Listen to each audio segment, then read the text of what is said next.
যাচ্ছি পুরো খবরে। নোয়াখালীতে পেট্রোল ও অকটেনের চরম সংকট দেখা দিয়েছে। জেলার ৩০টি পাম্পের মধ্যে মাত্র একটি পাম্পে বিক্রি হচ্ছে পেট্রোল ও অকটেন। এর বাইরে ৪ থেকে ৫টিতে পাওয়া যাচ্ছে ডিজেল, আর বাকিগুলোতে তেল বিক্রি বন্ধ রয়েছে। ১ কিলোমিটার লাইনে দাঁড়িয়েও ঠিক মতো তেল না পাওয়ার অভিযোগ এখনও করছেন গ্রাহকরা। তবে প্রশাসনের পক্ষ থেকে নিয়মিত অভিযানের কথা জানানো হয়েছে।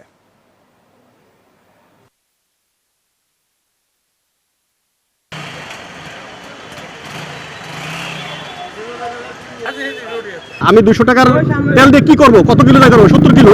কিন্তু আমরা তো দৈনিক 100 কিলো গাড়ি চালাইতে হয়। তাহলে অন্যান্য পাম্পগুলোই বন্ধ। যদি ওইগুলো যদি খোলা থাকতো তাহলে সেখানে আমরা রিজার্ভ পরিমাণ আমরা তেল নিতে পারবো। আমি প্রশাসন দৃষ্টি আকর্ষণ করছি, যেহেতু অন্যান্য যে পাম্পগুলো আছে এগুলো চালু রাখার জন্য। অধিকাংশ তেলের পাম্পগুলো কিন্তু বন্ধ। যেখানে যাই তেল নাই, ওইখানে সাইনবোর্ড দিয়ে রেখেছে তেল নাই। তো দুই একটা জায়গায় যেখানে তেল আছে সেখানেও তারা বলতেছে সংকট। এতে তো আপনাদের সরকারের ভাবমূর্তি নষ্ট করার জন্য আমার মনে হয় ফার্মগুলি যেই কাজগুলো করছে, এটা আসলে সরকার কিভাবে চিন্তা করবেন, আমরা কিভাবে এই থেকে মুক্তি পাই। আমরা যারা চাকরি বাকরি করি, আমরা দুই একটা পাম্প শুধু মাইজের ভিতরে একটা পাম্পে দিতেছে, এই পাম্পটাতে তেল দিতেছে, আর কোনো পাম্পে তেল দিতেছে না।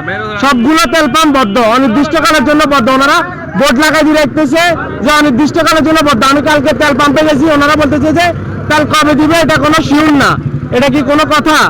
আমরা 4-5 ঘন্টা দাঁড়িয়ে মাত্র 200 টাকার পাই। এই 200 টাকা দেখা গেছে অনেকে আসে সেই সুবর্ণচর থেকে, হাতিয়া থেকে আসে, আবার যাইতে যাইতে এটা শেষ হয়ে যায়। আসছে 200 টাকার নিচে, আবার যাইতে যাইতে শেষ। এই সংকট আসলে আমাদের তৈরিকৃত, এবং সরকারের কাছে উদারত আহ্বান থাকবে এই সংকট যেন দ্রুত যেভাবে হোক নিরসন করে। আর 500 হুন্ডা একসাথে লাইনে দাঁড়াইছে ভাই। যদি 1 মিনিট করে আপনারা সময় লাগে, 500 মিনিট, কত ঘন্টা সময় আমাদের নষ্ট হচ্ছে। আপনারা একটু সামনে যারা আছেন, সাংবাদিক ভাই আছেন যারা আছেন, বা প্রশাসন যারা আছেন, আমরা তাদের সুদৃষ্টি কামনা করছি যেন অন্তত 2টা চুঙ্গাতে যেন তেল দেওয়া হয়, এবং অতিরিক্ত লোক যেন নিয়োগ করা হয়। আমরা বিভিন্ন পেট্রোল পাম্পগুলোতে সকাল থেকে গিয়ে যেটা মনে হয়েছে যে ওনাদের যে আমরা স্টক রেজিস্টারগুলো দেখেছি, বিক্রয়ের যে বইগুলো আছে, সেলস রেজিস্টার, সেটাও দেখেছি। তারপর আমরা রিজার্ভারগুলোও দেখেছি। বেসিক্যালি হচ্ছে যে মানুষের এখন ওয়ান কাইন্ড অফ যে সংকট চলছে, যার কারণে মানুষের চাহিদাও হয়তো বেড়ে গেছে।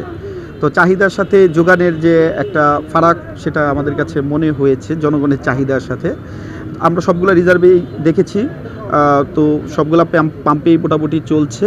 অধিকাংশ পেট্রোল পাম্পগুলোতে আমরা যতগুলোতেই গিয়েছি সবগুলোতেই চলমান রয়েছে, বিক্রয় কিন্তু চলমান রয়েছে, কিন্তু আসলে জনগণের চাহিদা অনুযায়ী তারা বিক্রয় করতে পারছে না। বিক্রয় কিন্তু চলমান রয়েছে, আমরা গিয়ে দেখেছি।